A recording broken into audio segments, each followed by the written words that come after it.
তৃণমূলের কোন্দল। খড়গপুরে কর্মসূচির বৈঠকে কোন্দলে জড়ালো তৃণমূল। সোশ্যাল মিডিয়ায় ভাইরাল সেই ভিডিও। দলের বিরুদ্ধেই ক্ষোভ উগরে দিলেন তৃণমূল নেতা। মুখ্যমন্ত্রীর সফরের আগে বৈঠকে ক্ষোভ। তৃণমূল নেতাদের বিরুদ্ধে সরব দলের একাংশ। ফ্লপ শো মমতার আমাদের পাড়া আমাদের সমাধান।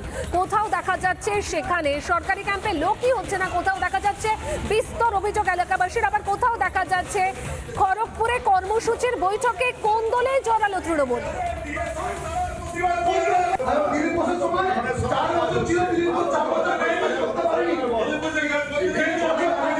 যখন দিদি ছবি ফেলে দিল, চেয়ারম্যান কোথায় ছিল? চেয়ারম্যান ঘরে বসেছিল।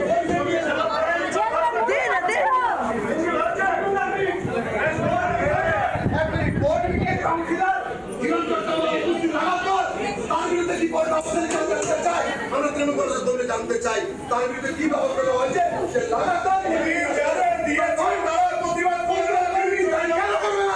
আমরা কি করবো?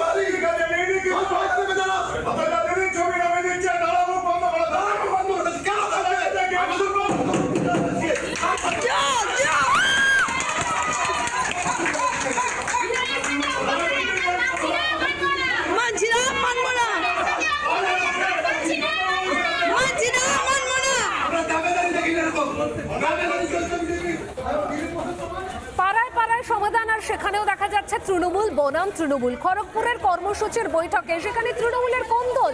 সোশ্যাল মিডিয়ায় ভাইরাল সেই ভিডিও। দলের বিরুদ্ধে ক্ষোভ উগরে দিলেন তৃণমূল নেতার। এই বিষয়ে স্থানীয় তৃণমূল নেতৃত্ব এবং পুরো প্রধানের কি বক্তব্য শুনবো আমরা।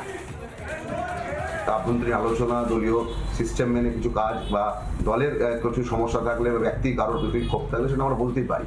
সেটা আমাদের পুরোটাই আভ্যন্তরীণ দলীয় বিষয়। সেখানে দাঁড়িয়ে কেউ ভিডিও করে ভাইরাল করেছে, এটা আমার মনে হয় না সঠিক কাজ।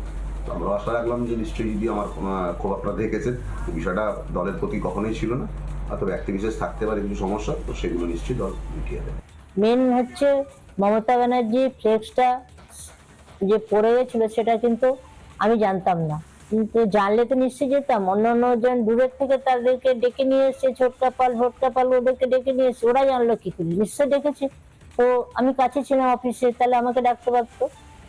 তো এগুলি একটা ইতে দিয়ে ফেসবুকে দিয়ে যে একটা ভাইরাল করা, এটা দলকে বদনাম করা, এছাড়া আর কিছু না। আমার বিরুদ্ধে ক্ষোভ প্রকাশ করেছে ছোটকা, মুনমুন আর জহরদা।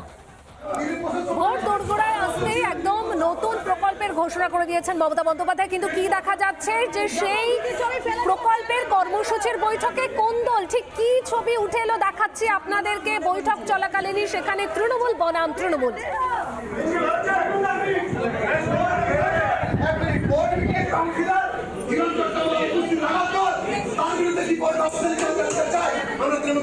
জানতে চাই তার বিরুদ্ধে কি ব্যবস্থা হয়েছে।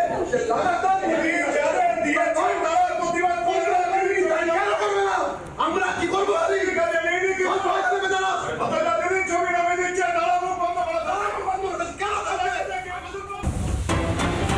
নানা ধরনের কন্টেন্ট দেখার জন্য লাইক করুন, শেয়ার করুন আমাদের ফেসবুক পেজ, সাবস্ক্রাইব করুন আমাদের ইউটিউব চ্যানেল। পাশাপাশি অন্যান্য ব্রেকিং নিউজের জন্য অবশ্যই চোখ রাখুন রিপাবলিক বাংলায়।